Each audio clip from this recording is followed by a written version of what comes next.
This is a shift comparable to the one that happened with internal combustion cars and electric vehicles. Both get you from A to B, but the paradigm underlying them are completely different. And this is a little bit of what we're trying to do.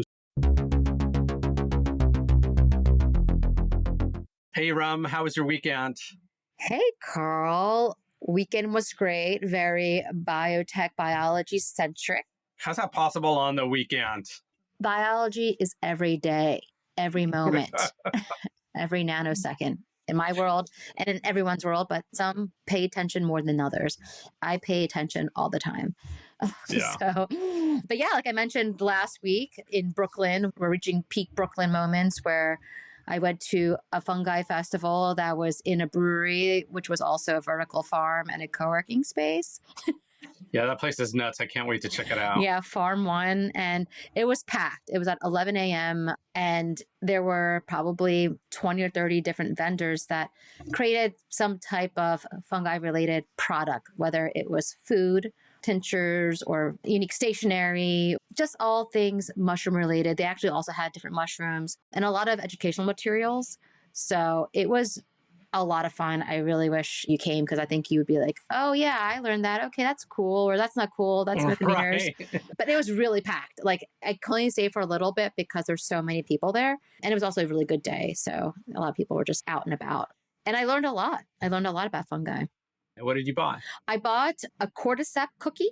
It was a dark chocolate cookie with cordyceps mushrooms. And it was delicious. And I also bought a barbecue mushroom toast. And I forget what mushrooms that was, but I was really hungry. So I just got food versus getting anything else. And it was cool. You told me you went to a party and people were quizzing you on your fungi knowledge. Yeah, I mean, they were just having conversation. It was a coincidence because they know that I'm in biotech. My friend Dan, it was his birthday, and they were just having a conversation about a new brand now. I forget the name of it, but they have a lion's mane liqueur, but it's not alcohol. It's just a lion's mane distillation. So lion's mane, the mushroom. And so they asked me, Iran, what's the benefits of lion's mane? Like I would know off the top of my head. I'm like, well, first of all, thank you for asking, but I do not know off the top of my head. I know there's a lot of benefits. So then I was like, well, I mean, I could know in 2 seconds. Let me ask AI for you. It turns out that there are a lot of benefits to lion's mane, from neurogenesis, so it supports brain cell growth, a lot of mental health and mood support, so reducing anxiety and depression, immune support, gut health, cardiovascular health, anti-inflammatory effects, and the list goes on. So lion's mane is a superfood for sure. Yeah, we have both lion's mane and reishi mushroom tinctures in our house. Kristen, and we actually have chaga chunks as well. I've probably mentioned that before. We usually drink a chaga tea in the morning before coffee or mix it with water. That's for immune benefits. I know Kristen started taking lion's mane for the nerve effects, and I started taking the reishi for sleep. So I don't know what that makes us, fungi fans. Yeah, you're fungi fans, funky friends, funky fiends. Yeah. I don't know. And a couple months ago, we talked about common side effects. One of our listeners pointed out common side effects, telling us we should watch it. I think we both watched the first episode. I don't know if any other episodes have been released yet. Have there been?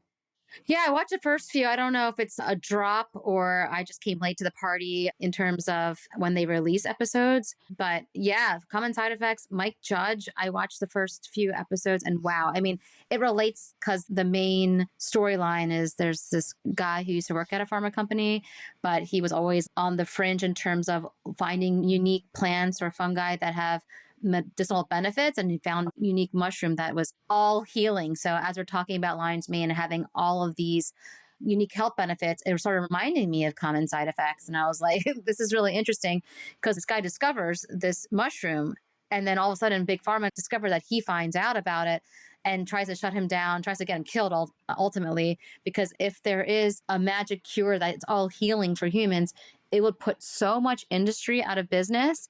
Pharma companies, insurance companies, all of it would just go, unless they didn't innovate towards it, if they wanted to shut it down and keep business as usual, the storyline of common side effects is what would happen, right? So it's very, very interesting. And it's a little bit funny, but it is a great story. I think Mike Judge always does a good job of hitting the narrative on the nose It's the right time. It mirrors what's going on in society, what people are talking about, the suspicion, just how society is playing out. It's very interesting how Mike Judge is able to do that. And it's something that we've been talking about a lot too. Foods have unique effects. The reason why lion's mane, it evolved along multicellular organisms like humans. Me talking about this, I feel like I'm channeling my inner Paul Stamets. He talks about this a lot. Fungi, they're not a plant, they're not an animal, but they have such powerful healing powers for humans. Why do we not rely on what nature's providing with millions of years of evolution behind it? Yeah. Again, like I'm not be like, boo, pharma. I was born out of the world of pharma, and there's a lot of great things about it, but oftentimes it falls short. When you have common side effects, the list goes on. Which most drugs do. Most drugs do. And when I was watching the Oscars the other night, there was all pharma commercials, at least to me. I don't know what the algorithm thinks I am, or maybe I don't know if everyone saw the same commercials, but it was huge, long disclaimers. I mean, everyone knows about the long disclaimers. Yeah, at the end of them. At the end of every pharma ad. That does get highlighted in common side effects in one of the scenes where they're at the pharma company and they have to talk about how do you include the narration of those side effects that pharmaceutical companies have to disclose legally. And you hear that rapid voice at the end of every commercial talking about what the potential dangers are of this medicine that's supposed to help you get better. Right. And you're talking about that on the show, on a television show. But then when I saw it in real life, the actual commercial, and there was a drug, I forget the name, but it was for depression. In the disclaimer towards the end, which they had written out and it's bigger, before it was like microscopic and really fast. I feel like the world of pharma advertisement, they got pushed back and they have to be more clear. For this depression drug, the commercial was stating that some of the side effects are even more depression. And like, it was like a whole list of like, you can do all these things and suicidal thoughts and all these. And I swear it was 15, 30 seconds of disclaimers of all the things that could go wrong. And I get that they have to do that. And then they were like, so if you want to sign up. Right. That's just like, and I started cracking up. So I'm like, who would sign up for this? There's this whole world of over engineering things that I'm getting over. I'm like, over things that are over engineered. Because if lion's mane has anti-stress, anti-anxiety properties, let's just eat some food, folks. You're not going to get a whole list of crazy side effects. I doubt it'll be suicidal thought side effects after you eat lion's mane. But if you take some kind of random drug, and that's today. So today is 2025. We hope that drug development changes in the next few years, leveraging AI and all of the tools that we use all the time in our world, that it makes drug development more safe, more effective without a lot of common side effects.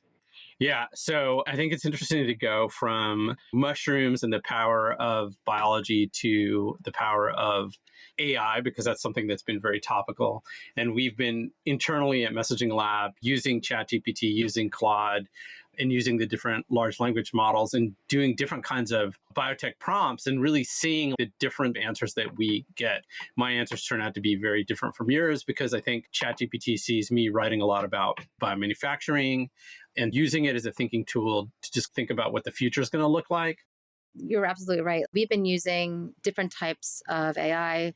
We did this whole exercise where you found this amazing prompt template. Someone just created it. It was a standard ad lib prompt, but you used it and you used your experiences and knowledge in biotech and business and created this master prompt, which is so genius. And then you gain all these insights about biotech and where it is today and where it's going. And then you share that prompt with me. And then I use it in my ChatGPT instance, and it gave me similar answers, but worded differently. And it's interesting because even though we both talk about biology a lot and biotechnology and business, ChatGPT spun my answers a little bit differently. That's amazing because it was almost like it's learning how I learn. It's learning how you learn. And it gave you not only different answers, but even a different structure to the answers versus the answers it gave me. To me, that was a wow. I don't know. People are like, obviously you're wrong. Like, obviously it's going to give you different answers. It hallucinates. Yeah. But I think it was powerful because you and I collaborate a lot daily as a work tool to be able to ask the same questions and get answers that are spun differently. Because perhaps if it was the same exact answer, we would still receive it differently because we're different people. But it did the heavy lift for us and spoke in our language, which is very interesting. So, Karl, give us an overview of what you prompted and why you prompted it. Yeah, so the prompt I used was really acknowledging the amount of knowledge that AI has taken in, and then to really look for gaps and places where people are not seeing things, ideas that are non-obvious. So some of the things which were surprising, some of the answers that we got back are things we already talk about or that we want to talk about. So that didn't surprise me. I felt like there was a couple of things where the AI said, okay, well, biotech is about to have a software moment, or biology is entering a software moment. I don't think that that's too far-fetched. AI is moving us to a place where we really are able to interrogate biology much better. We've said it many times, AI will inform the language of biology. So I don't think that that was that surprising. Yeah. So my response to the prompt that you shared is that it's having a software moment, but it gave me two responses. One actually went into quantum biology will be a biotech breakthrough, not just a curiosity. So it started talking about the quantum effects in biology, such as quantum coherence and photosynthesis. We talked about that before. And right now it's like, all right, it's fringe. Yeah, there's no way. But it could turn out that this was a critical lever for designing ultra efficient bioprocesses.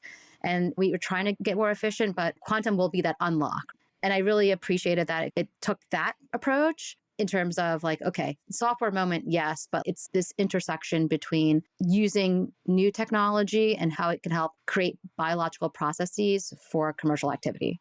Yeah. Which we'll talk about. Yeah. I think before we get into the interview, I just want to mention two more of these. One is this idea that the real power in the bioeconomy is going to be orchestration, not invention.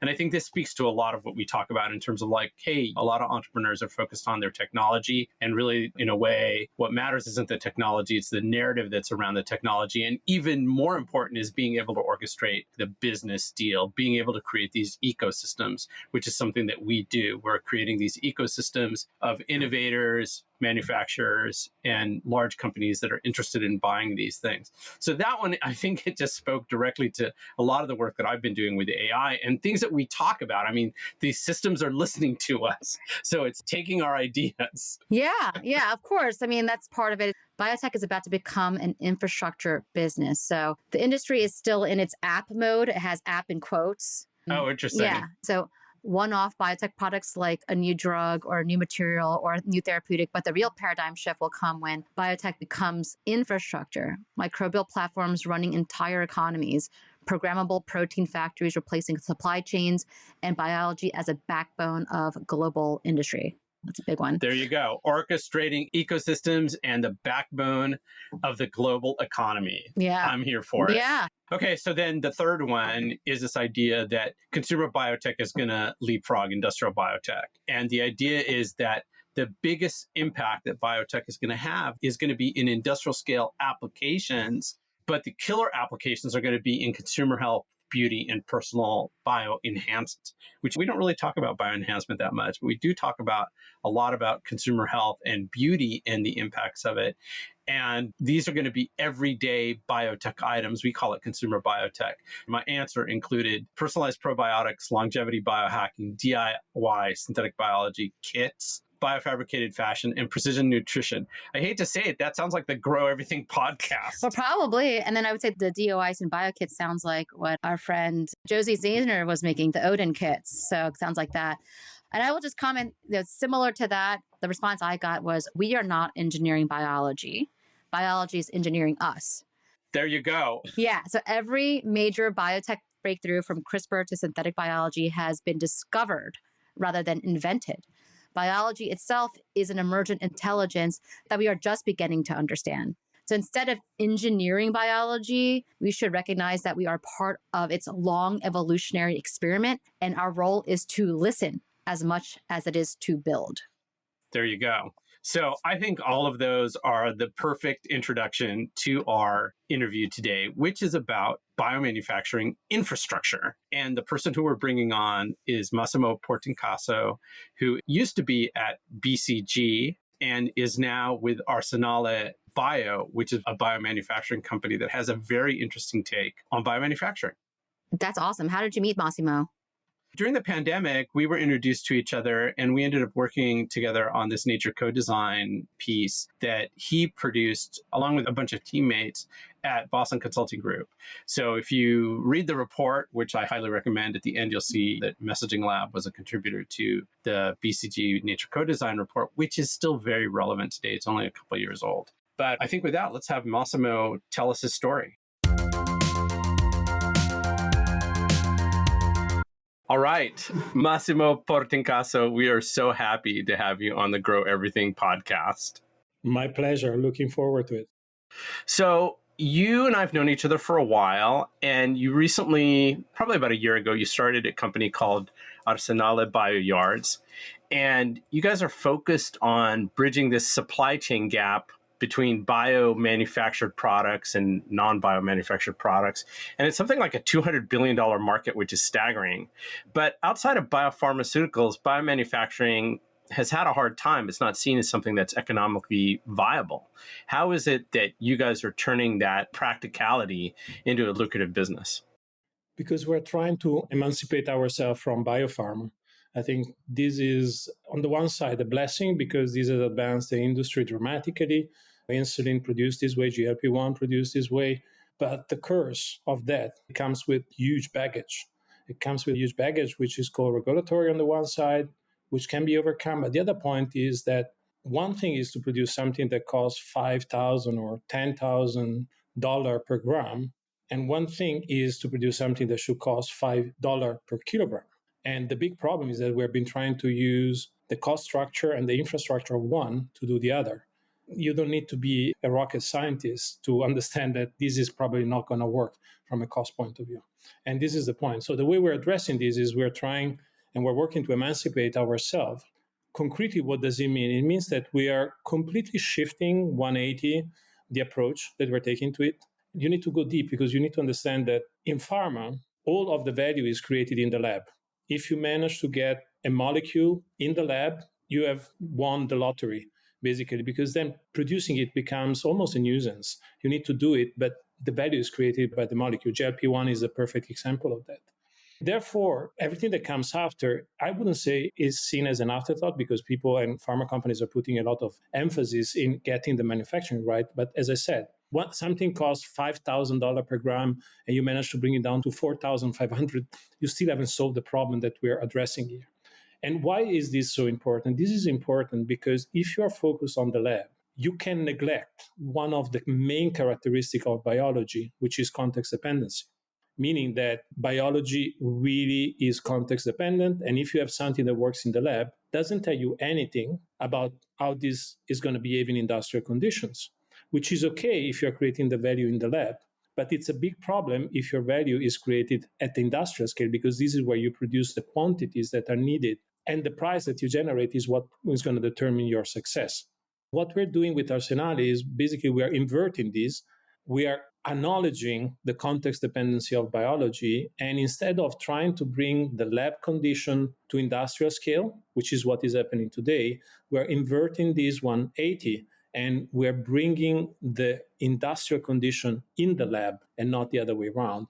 By doing so, the idea is to let people design directly at scale, which is not scale down. It's something different because you have a much broader option space and you can really let the scientists, the biologists work in industrial condition with the guarantee that what you're doing is going to work at scale and searching in a much better search space, because very often it is so, almost it's the rule, that the best strain in the lab is not the best strain at industrial scale. Usually when you expose the strain to the industrial condition, you have completely different performances by the strains. This is the way we plan to do it. This is on the one side, on the biological side. On the other side, the other point is that biology doesn't scale linearly. The bigger you get, the higher the level of complexity. We're talking about really complex adaptive system. So you increase dramatically the complexity of it. What we're saying is we shouldn't go up the same way we didn't bring down the cost of photovoltaic and solar by doing bigger and bigger panel. We brought it down by doing the same panel again and again. We're saying actually for biomanufacturing is the same. We shouldn't go and build bigger and bigger vessels to bring down the cost and leverage economies of scale.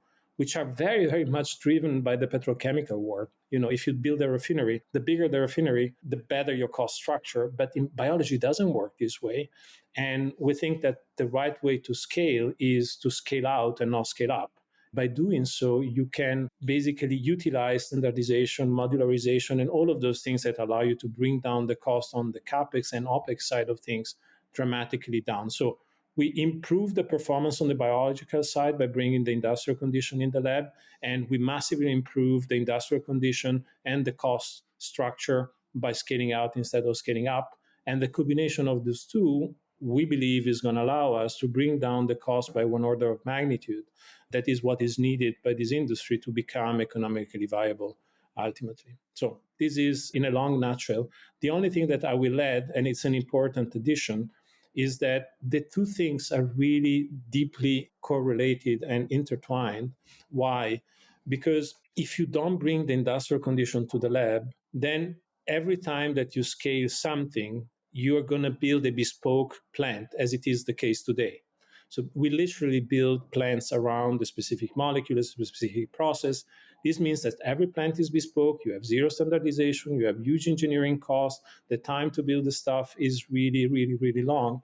But because we're bringing industrial condition to the lab, instead of us building the plant around the strain and the organism, we design the organism and the strain around the plant.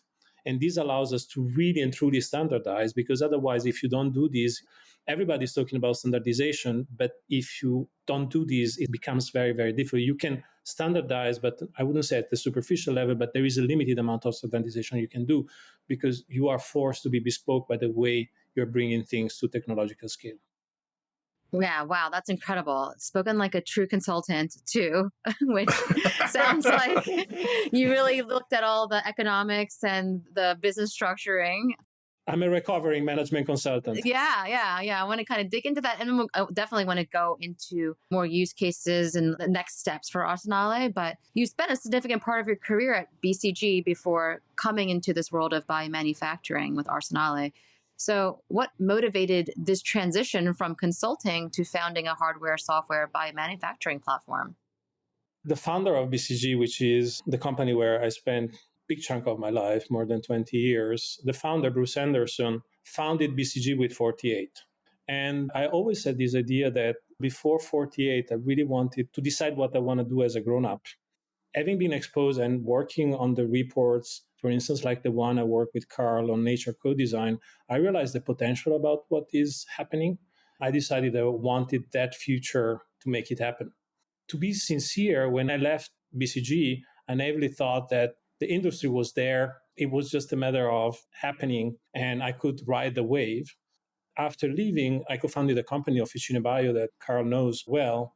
With Officina, we realized that actually the industry is in a completely different place that it projects to be. On the industrial side of things, on the pharma side of things are much more advanced for the reason that we have just discussed. And there is a huge potential there. But on the industrial side, we realized that this idea of scaling is really the big bottleneck. And to be sincere, this bottleneck is becoming by the day bigger because the more generative AI we have, the more protein design we can do, the bigger the bottleneck is going to become on translating this into production and industrializing all of that, which is the bottleneck that we're trying to overcome. So I left BCG. I had this idea about nature co-design. I thought this is the next wave. I want to contribute to really drive this shift from an exploitative to a generative paradigm, use nature as an industrial platform. So biomanufacturing, the industry of nature, this beautiful vision. And then I really encountered the reality after a while and decided that there is a huge opportunity, 200 billion, possibly more. 200 billion is only the biomanufacturers, can really reshape our economy, can really reshape the economic and industrial fabric of modern civilization, but it's not going anywhere. And then I decided, okay, there is a huge opportunity. There is also the possibility to create a new market and contribute to reshape that fabric. That's what drove me to found Arsenale. Yeah, I mean, it's been interesting to know each other and see the way you think. I was very fortunate to meet you and work together on the Nature co-design paper, and then worked with you and Davide on Officina. But when it came to nature co-design, the idea was we're leveraging nature's design principles at an atomic level. And to me, that means that we're making this transition from this world of scarcity to a world of abundance, which I think people still have a very hard time comprehending. I think we're going to have a tough transition, and we're seeing it. I mean, you just mentioned this ability to use generative AI is going to drive an increase in a need for biomanufacturing. But where do you think we stand today when it comes to working with nature, co-designing with nature, and how has that vision shaped what you're doing at Arsenale? It shaped it massively. And I'm really putting in action all the stuff that we wrote about back in that report. All the principles are there. I deeply believe that for this industry to be successful, we need to move away from this idea of drop in and replacement because we're never going to win that war. I mean, we need to get there from a cost point of view. But the real moment in time where the real pivot for the industry is going to be when we start talking about biobetter, molecule with added value that can do things that today you cannot do. This is going to be really the tipping point for the industry. And this whole idea of nature co-design is really deeply rooted in the way we're looking at things at Arsenale, particularly on the biological side of things. The industrial side of things, we have a report coming out soon that we have co-authored together with L'Oreal, McKinsey, Evonik, Cradle, and a few other companies. And one of the core tenets in that report is that we need to basically have biomanufacturing, precision fermentation move from being a high technology development to a low tech deployment. This is really important. This is what I always love to say. We need to move from being a scientific endeavor to become an industrial endeavor. So, of course, we need to crack and start thinking in terms of industrial terms. But when it comes to the biology, the core idea that we're trying to do, and at the end of the day, we're not developing any specific for biology. What we're trying to do is to give biologists a much better platform to do what they're good at doing. And specifically to your point about nature co-design, one of the first objective of Arsenale with our lab part of the equipment, because we're building an end-to-end platform, the only way to do this, and this is what I think is very unique of Arsenale, is that we're addressing both the lab side and the industrial side. And by connecting the two, this is how you can really invert the process and bring the industrial condition in the lab. But in the lab, one of the important things that we're doing beyond bringing the industrial condition is that we want to allow biologists to work on the strain development and the process condition at the same time. And why is this important? This is particularly important because it's purely numerical piece, and this is something that I learned from David at Officina. If you have, I don't know, 400 possible strain designs, which is what usually happens, and you pick one, and then you go into process development and you have 300 possible process conditions and you pick one, normally you think, oh, out of 700, I've picked the two best, I've done a good job. The problem is that your option space is not 700. Your option space is 12,000. It's 400 times 300. It's not 400 plus 300. And what happens today is that people basically look in this smaller subset, which is usually suboptimal, look in the 700, don't find the right solution, struggle to bring it to industrial scale, go back, redevelop, look in another 700, and it's a very, very painful process that we all know. But what if, and this is what we're doing by building our batteries of microbioreactor, what if you can at the same time look at the strain and the process condition, then you can navigate these 12,000 option space. And those are completely random numbers. Those are not the real numbers. But what if we can do that?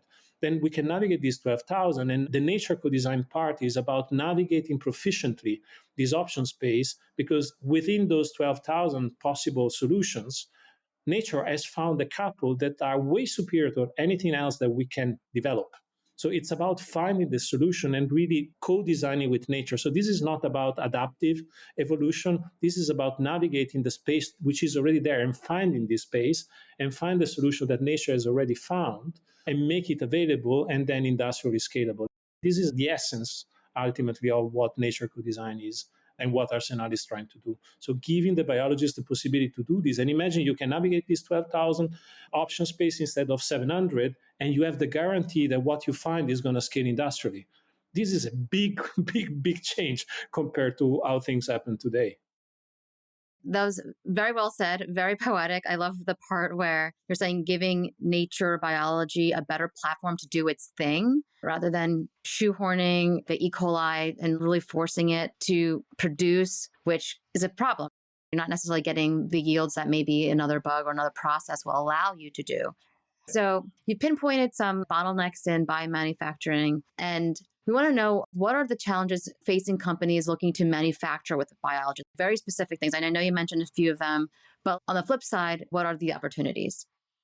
I mean, I would split it into upstream and downstream. Mhm. Upstream is what we've been discussing, is the design of the strain, what today people call the tech transfer, basically the going from the small scale to the big scale, this industrial scaling. This is really the pain process, which is painful. It's super costly, time intensive, is really a recipe for pain. So that part we have covered.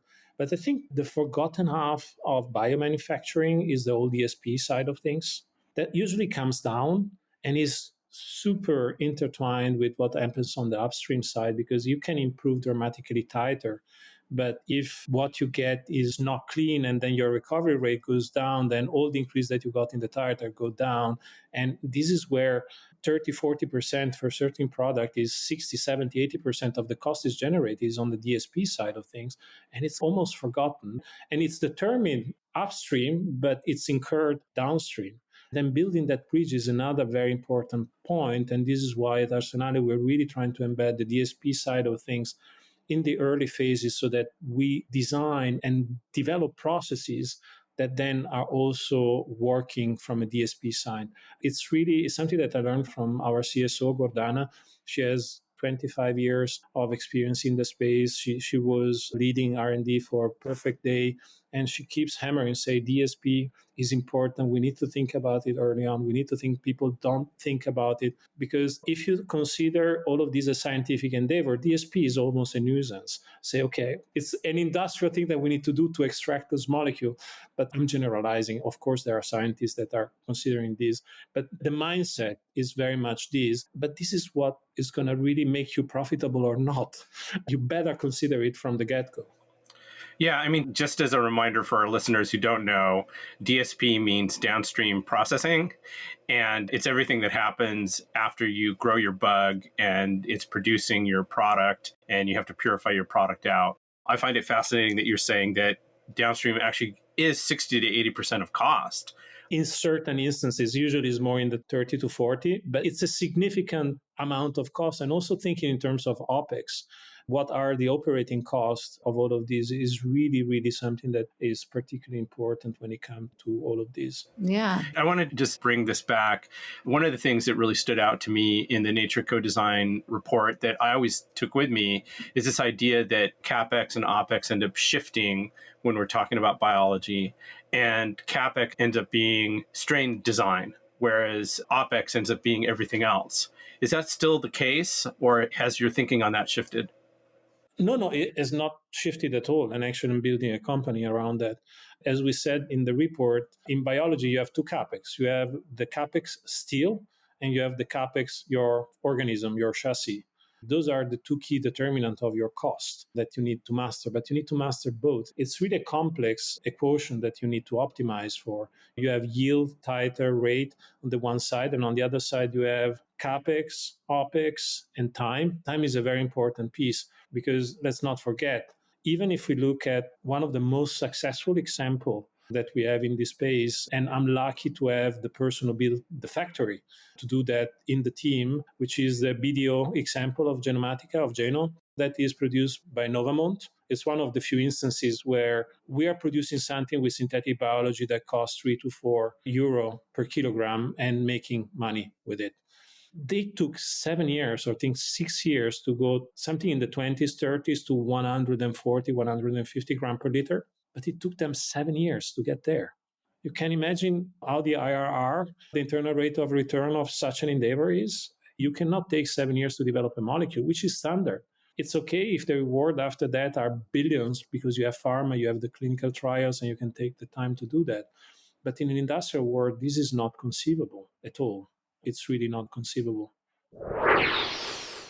Hi, a quick shout out to our sponsor, Messaging Lab, the force multiplier for biotech. Your biotech company is making the world a better place. You know that, we know that. But does the world? There's a big reason why some biotech companies attract investors, sign up customers, and get attention. That reason is strategic communications. At Messaging Lab, we translate complex science and economics into compelling narratives. And we have done that for the most successful biotech companies across healthcare, agriculture, personal care and beauty, materials, and the list goes on. We're here to make sure your ideas not only get heard, but resonate with your audience. So if it's time to amplify your company's voice, visit messaginglab.com to explore how we can elevate your story and grow your business. Yeah, that makes a lot of sense. And I just want to also make a comment on this. It's really interesting when you're laid out that you're not just focusing on the lab scale, trying to bring the industrial conditions and the engineering of these organisms or the process of the upstream. There's an upstream, there's a downstream, but then there's the here stream, the now stream. When you said that we should not be building on a linear level, I'm like, yeah, okay. Well, we do live in linear times. I'm getting deep, but to be able to think, how do we bring the two processes together and be able to make the process more efficient because they're doing it simultaneously in a way? I love that you're bringing this up. And maybe for the audience, a couple of words about what Arsenale does. So we're building an integrated software and hardware platform that goes end to end from the lab to the industrial scale and allows companies to design their organism to produce the molecule of interest and then allow them also to produce it at industrial scale using this platform. If you want, we're building something like the TCMC of biology. TCMC is where people design the chip. Apple is designing their chip themselves, but then TCMC is the one that allows them to produce those chips for the piece. And this is what we're trying to do with Arsenale. Now, how do you connect those two worlds, the lab with the industrial scale? Because those two worlds are separated. The way we're doing this is through data.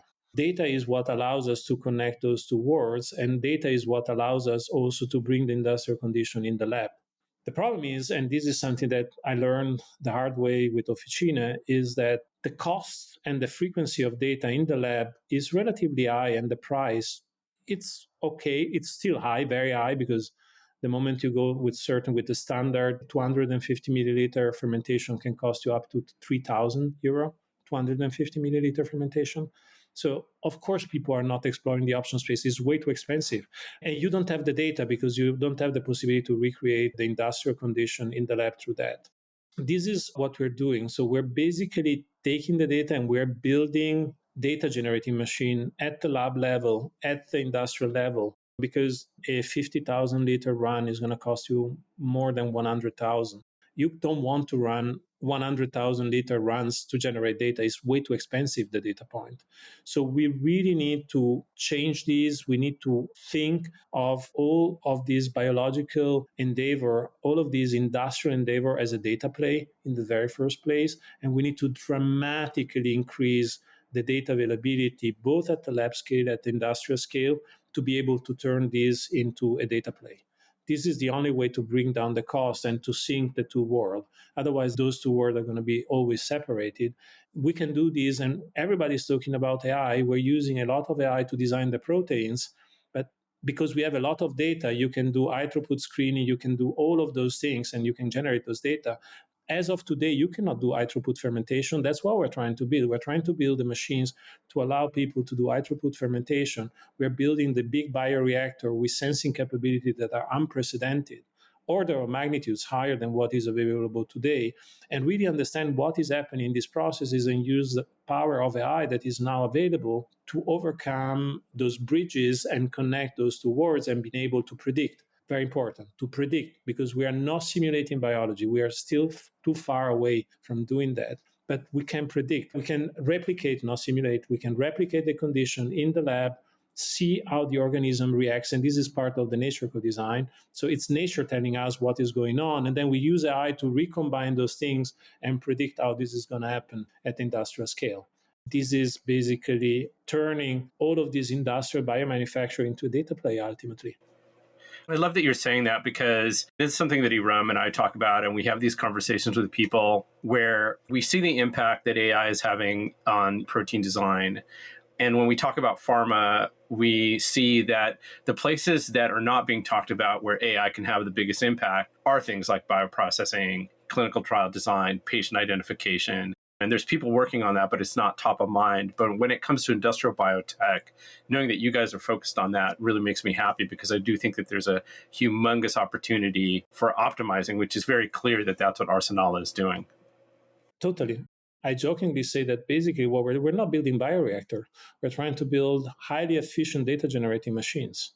And actually, my dream is one day to have bio data centers where we have batteries, hundreds of our microbioreactors, 50 milliliter, running 24/7, no consumables, which is a nice way to really milk your client, no expensive consumables, automated features so that we can run 24/7 and then generating data continuously 24/7.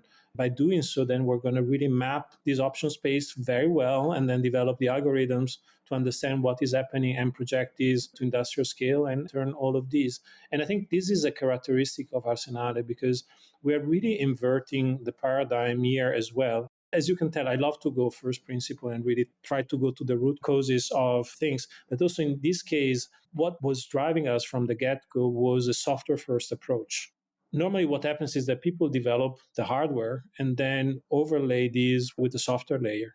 But the moment you do that, you are limited by the capability of the hardware that you have developed. And you cannot fully leverage the power of the software. So we decided to see this as a data play from the get-go and see this as a software play enabled by hardware that we develop and design, because this integration of software with hardware is super essential for these kind of approaches.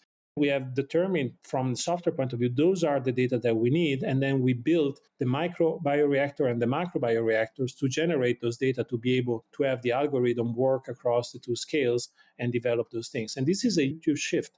If you want, is comparable to the one that happened with internal combustion cars and electric vehicles. On the internal combustion cars, you are basically talking about mechanics and thermodynamic. On the electric vehicle, you're basically talking about electricity and software. Both get you from A to B, but the paradigm underlying them are completely different, completely different. And this is a little bit of what we're trying to do. So we are in the camp of the software and building the underlying infrastructure to be able to connect it. Yeah. This all sounds really great. And I think for myself and for my audience, maybe for Karl, maybe for you too, to be able to ground this in a very specific example, perhaps a production of something, maybe something you either researched or maybe a client that you're working with, talk about what part of the process was optimized. Was there several processes? Did you decide on something different because you had this methodology of upstream, downstream together at once, being able to collect the data and make a decision that, hey, look, if we do this, we're going to reduce the cost by 50-60%. So the example we're working on right now is myoglobin, and I cannot talk to the details of it, but there is a lot that can be done around it. Also, to put things in perspective, the company, basically, we started in January 2024. We already have 2 500-liter bioreactors up and running and fermenting. We had 2 batteries of 8, so 16 microbioreactor functioning, and we're going to get to the first battery 48 very soon. So we are now entering the phase where we can really do all of this, because the past year was about building the infrastructure. As you probably know, building an all functioning 1,000-liter facility in less than 12 months, it's rushed, it's fast. So now we're going to go as fast in working with clients. We already start with 2 of them, and we have a lot of interest. But right now, we're really limited by our capacity, to be sincere, because we cannot serve more than 2 for the time being. Hopefully soon, much more. But I think for me is also really important. Unfortunately, this is an industry that has for long overpromised and underdelivered. And I really want to make sure that we can deliver before I can promise the world. Right. Because it's relatively easy to do, but that's not what this industry needs again. Yeah. And just really quick, just to help me envision. So you have the 2 500-liter bioreactors, but then your micro bioreactors do the high throughput. How big is the micro bioreactors? 50 milliliter. Oh, wow. Okay, perfect. Tiny. And 50 milliliter, and it's steered with sparging. So it's a complete replica. Of course, we're not trying to squeeze a 50,000 liter, because this is going to be the size of our big bioreactor in a 50 milliliter, because it's physically impossible. But those are designed in a way that we can recreate those conditions and we can replicate the gradients over time of pressure, temperature, pH, DO that you have over time in the big bioreactor. And we're going to use, that's why having many of them allows us to replicate very different conditions and then use the AI to reconnect them and predict how this is going to operate in the broader sense. That's great. I want to make one comment. I mean, when you were talking about this idea of biodata centers and the way that you guys are generating data and taking that first principles approach, it reinforces for me this idea that both AI and computer chip design is really going to change based on biology, because biology is just a different beast than data. So I love hearing you say that, because the algorithms that we use right now for processing data just aren't efficient enough for what is coming with the tidal wave of biological data that we're generating. So being able to make it more efficient and taking that software approach, I think, is really very smart. I'm curious, okay, so you guys are moving up. You've got 1,000-liter capacity right now, but let's think 10 years ahead. What does that look like? What are the biggest hurdles you see between now and 2035? You and I have talked about potentially containerizing the Arsenale model and having these BioYards all over the world. How are you getting ready for that? What does it look like? I would split the challenges in two different camps, but the idea is indeed to have a distributed production model with the BioYards. The BioYards is a unit of 6 container ultimately, because we are indeed containerizing all of the production. And then you have batteries of 6, and you can multiply and then have 300, 600, 900, 1 million, 200 liter of capacity, and then distribute it close to the production. The idea is really to build the infrastructure for the incumbents, particularly because I know for sure that all of the incumbents, given the possibility to switch to bio-based ingredients, they would embrace it immediately, given that they have parity of cost and ideally superior performance, which is what we're trying to deliver. So I could envision our BioYards placed close to the facilities of these incumbents. And if you ask me, the biggest challenges is, of course, continuing to develop these software dimension and these what we call design and scale software, expanding it from one organism, because we're going to start with yeast, because what we're trying to do is very complex and we need to put some constraints to make the complexity manageable. This is why also having fixed sizes is important. And we're going to start with yeast, and then we can expand to E. coli, bacillus, one day also to filamentous fungi. This is going to be the challenge that we have on that front. I think on the other side, the challenge of industrializing it, I'm pretty confident hopefully we will be able to announce soon an important partnership that we're working on to help us on the industrialization side of things. So I'm pretty confident that we can manage that. What keeps me not awake at night right now, but what could become a hurdle for that is really finding the right capital stack model. And something that Edward at Synonym has been talking about, and I think he's totally right. I think we need to manage to transform this into a true asset class. I think getting this right so that you can make all of this facility as bankable assets that can be used to do project financing, this is going to be really important. And in this, I really completely share the vision that Edward has brought with Synonym. And I hope he's successful in doing so, and I hope we are successful in leveraging this from our side. I think we have a big advantage in what we're doing, because the way we're approaching this by bringing the industrial condition in the lab, we can truly standardize, and then it makes much easier to make those assets bankable. But developing the capital stack to deploy, because our goal is to have 2025 facilities. It's going to be around about 25 million liter capacity. By then, we're talking about 2.5, 3, let's say many billions of capex that needs to be deployed. And believe me, I'm not looking forward to raising that money, and I don't want to raise that money. And it would be a stupid use of money to finance that part. So that part needs to be really cracked. But if we don't do the part before, then this becomes irrelevant. It's all about now really bringing down the cost one order of magnitude. It has been used in multiple places, but I love to use it as well. We really need to force the so-called Bessemer moment for biology.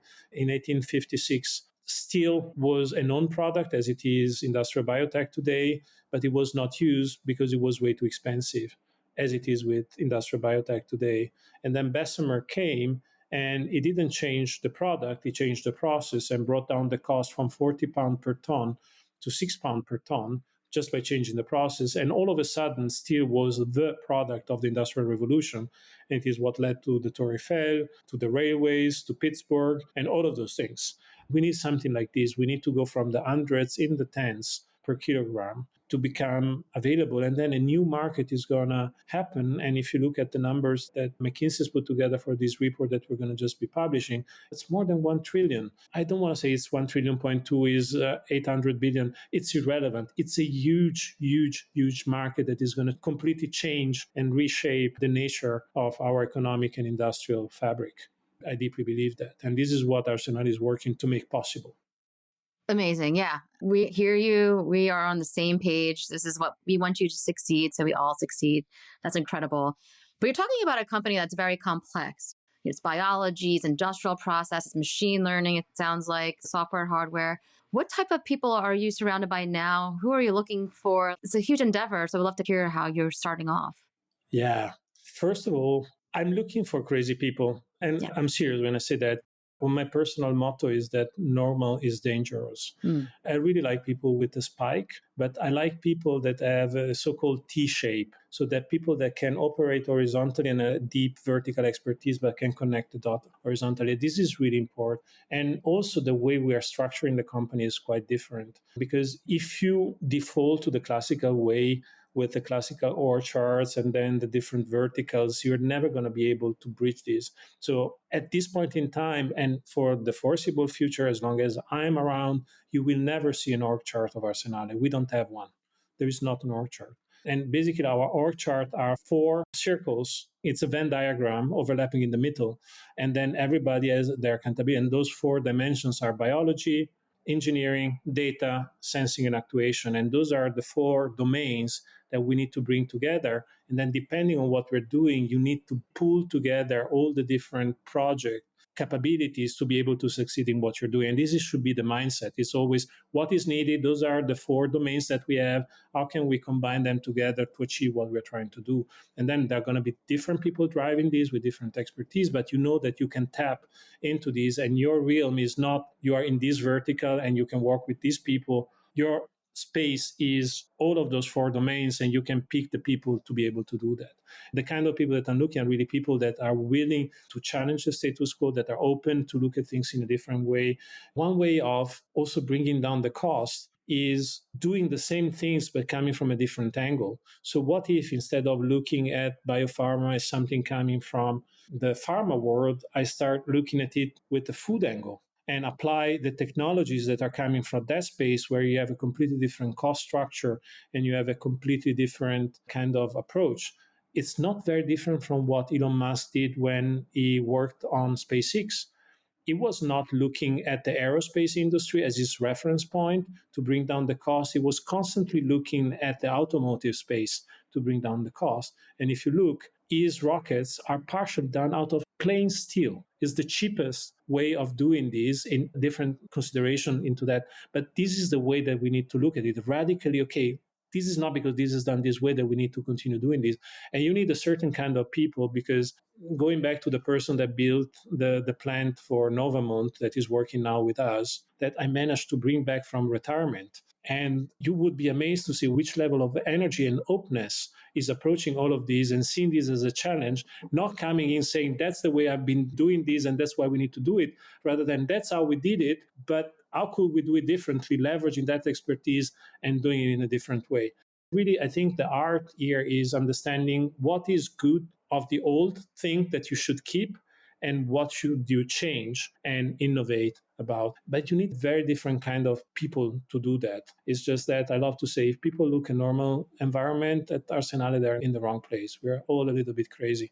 And if they're not crazy, they're not going to join us. So that's part of it. I like spiky people. I think one of the most successful fund, Hummingbird, I think one of their requirements to invest in a company is that the founder needs to have a very spiky profile.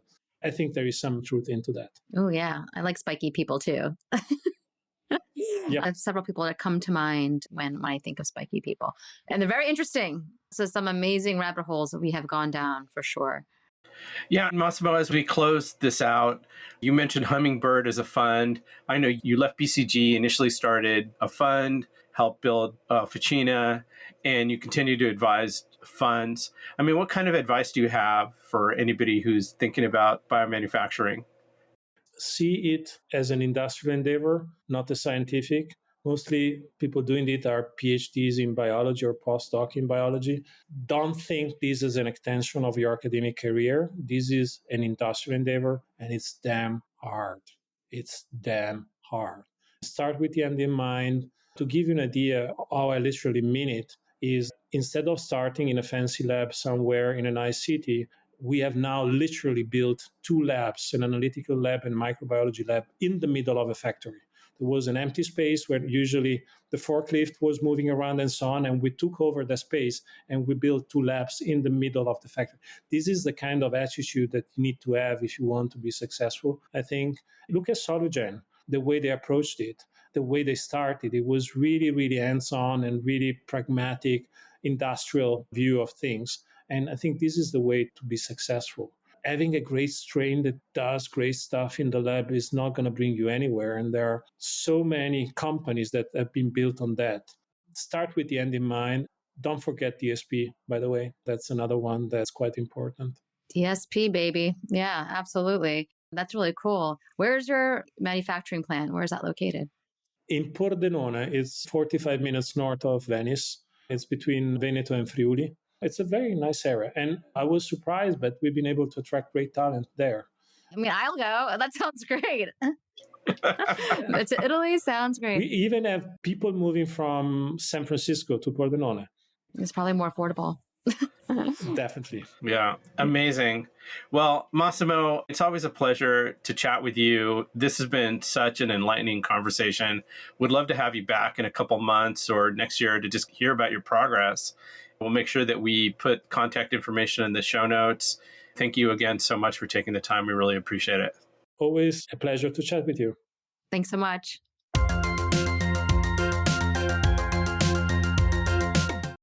So, Karl, what do you think about that episode?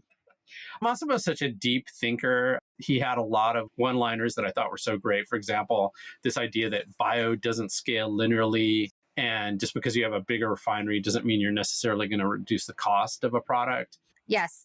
Yeah. Some of the takeaways I took was when he said emancipate away from biopharma. When it comes to biomanufacturing, bioindustrials doesn't need to take the same playbook and apply it to creating large volume products. I loved that. He also talked about bio better. We often talk about the performance characteristics that you can get using biotechnology, but I'm curious, should we speculate? What does bio better look like? To me, this is where consumer biotech is going to leapfrog industrial biotech. Yeah. I mean, bio better is everything we talk about in this podcast, really. It's this intersection of having great functionality, which equates great performance, while also not having any negative side effects or consequences to the environment or to health. So I think that's a big aspect of this bio better, doing things better through biology versus a guessing game that has happened through petrochemistry or just chemistry in general when we're looking at specific ingredients that have bad outcomes, depending on what we're talking about. Yeah. I mean, and the other thing, I got super excited when Massimo told me about Arsenale, and I love seeing the progress that they've made. When he says that they're making the Taiwan Semiconductor Manufacturing Corp of Biology, that I find to be very exciting. And I feel like his interview is such a nice continuation of all the other biomanufacturing interviews that we've had with Cauldron, with Synonym, with Biomade, even back with Cocoon Biosciences with Joshua Robinson. So we've had a really nice series of people coming on.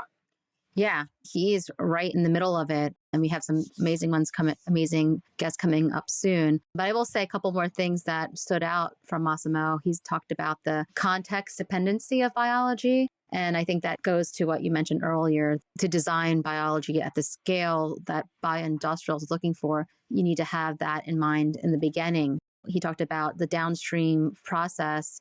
How do we think about downstream processing in the upstream? How do you have that come together in a design workflow when you're trying to design the bioprocess that's required to make the product, rather than just thinking of it at lab scale incrementally, like you're saying, linearly? How do we leapfrog that and think of industrial conditions in the beginning and replicating that in a microbioreactor? Yeah, I think that idea of building with the end in mind is something that a lot of people can take to heart, because sometimes you just get so enamored with the technology and doing it at the micro scale and just making sure it works that you might not be thinking, how do you go from milliliter scale to 100, 200 million liter scale? And so I like the fact that that's one of those things that Massimo and the team at Arsenale are really thinking about. Yeah. Yep. If you want to join the team in Arsenale, you have to be crazy. He said he's looking for crazy people. And ultimately, what he's saying is people that think a different way, because it's going to be required. It's not business as usual anymore. There's just so much innovation that's happening today. And to be able to think of large volume industrial scale biomanufacturing at a cost that's competitive to what exists today, you need to be able to think completely different. Maybe it's going to require someone from the aeronautics industry. Whoever designs planes can maybe design great bioreactors. I don't know. Right. He mentioned SpaceX, how SpaceX looked at the auto industry to create their rocket ships. What is that parallel industry to which Massimo and people that are creating industrial scale bioreactors, where are those parallels? And I think it's always a good way to look at successful industries and how they thought to scale up and how they can bring that to this bio industry. Yeah, absolutely. I'm really looking forward to seeing how Massimo and the Arsenale team progress. I think they've made incredible progress in a very short period of time, and they're going to be providing a solution that a lot of people are going to be looking at. Yeah. So I think let's say thank you to our listeners. Thank you for listening. Thank you for asking us questions. We say it all the time. We have a hotline. If you want to get in touch with us, please check the show notes. Yes. Thanks so much for listening, everyone. Stay tuned for the next episodes. We're going to continue down this road of biomanufacturing. It's going to be a great next few episodes. And again, please let us know if you have any questions, if you have any ideas for guests, if you have any new innovation you want to let us know. We'll investigate it and continue listening. We will be in touch. And I think that's the pod. Awesome.